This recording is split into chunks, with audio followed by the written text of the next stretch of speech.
Hey there, my amazing fishing family. Your favorite fishing blogger is back, and oh boy, do we have some exciting news for you. Get ready, because this Saturday, the 5th of October 2025, is shaping up to be a truly special day on the water here in beautiful New Zealand. Why, you ask? Well, we've got a fantastic blend of warming waters, hungry fish fresh out of winter, and a moon phase that promises to electrify the bite. This isn't just another weekend. It's a prime opportunity you absolutely don't want to miss. I'm talking about conditions that could lead to some of the most memorable catches of the early spring season. So stick around, because I'm about to give you all the juicy details to make your day on the water a success. First up, let's talk about our beloved freshwater champions, the brown and rainbow trout. Friends, October 1st marked the grand opening of many rivers and lakes, and these fish are absolutely ravenous after their winter slumber and spawning periods.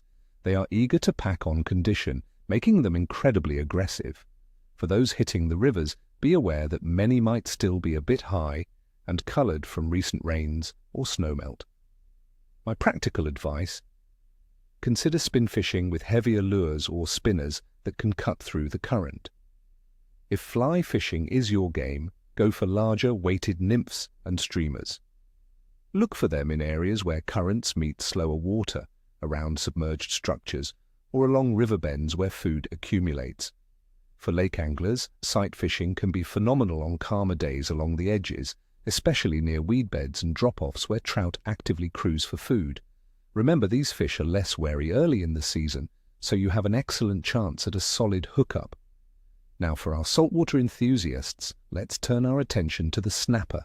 The bite for these beauties is poised to be fantastic, especially around the North Island's Hauraki Gulf. Snapper are gathering in significant numbers, preparing for their main spawning season, and the warming water temperatures are kicking their metabolism into high gear. What you're looking for, my friends, are workups. Those incredible feeding frenzies indicated by diving birds and feeding dolphins, signaling baitfish schools. These are prime locations if you're fishing from a boat. Target shallow reefs, sand flats, and the edges of channels, particularly during the early morning bite.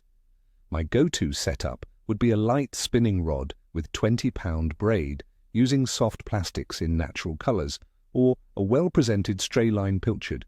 Don't be afraid to experiment with jigs if you see those bait schools on your sounder. They're hungry, so be ready for an aggressive take.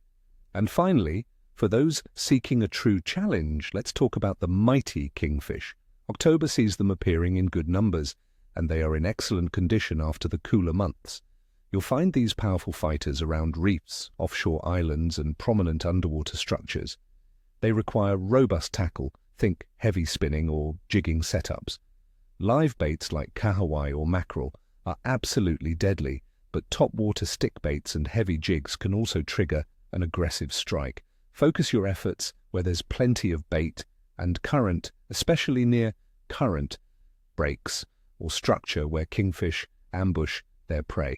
They're strong, so be prepared for a fight, but the reward is absolutely worth it. So what's behind this exciting forecast? Let's break down the conditions. For Saturday, the 5th of October 2025, we're expecting moderate spring temperatures across New Zealand.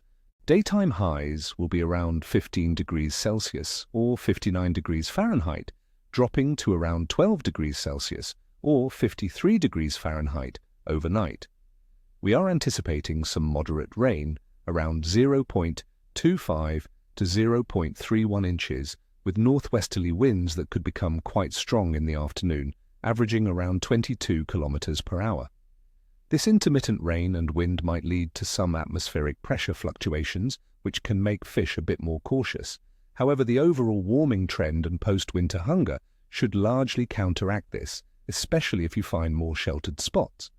Regarding water temperature, coastal areas like Auckland are averaging around 16 degrees Celsius or 60.8 degrees Fahrenheit. Inland lakes and rivers are also on an upward trend. This gradual warming is crucial, signaling to the fish that it's time to feed and prepare for spawning, boosting their metabolism and aggression. And now, the moon. On October 5th, 2025, we'll be under a beautiful waxing gibbous moon with an impressive illumination of 96 to 97%. The full moon is just 1 to 3 days away, on October 7th. Many experienced anglers, myself included, swear by the idea that fishing is excellent leading up to a full moon. The increased tidal movement and brighter nights often stimulate fish activity, especially for nocturnal feeders like snapper.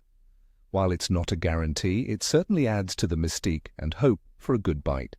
Considering all these factors, the warming waters, the hunger of post-winter fish, the start of the main season, and the encouraging moon phase, I'm giving the overall bite for this Saturday, October 5th, 2025, a solid good to excellent, with a small note of capricious if those strong northwesterly winds make the open water too choppy. The key will be to find those more sheltered areas or target species known to feed actively despite some unsettled conditions. The fish are hungry, my friends, and ready to bite. So there you have it, my fishing family. My best wishes for an incredible day on the water. May your lines be tight and your coolers be full. Don't forget to hit that subscribe button if you haven't already. Give this video a thumbs up and let me know in the comments. What are your fishing plans for this weekend, and what's your go-to bait in early spring? Tight lines, and I'll catch you next time.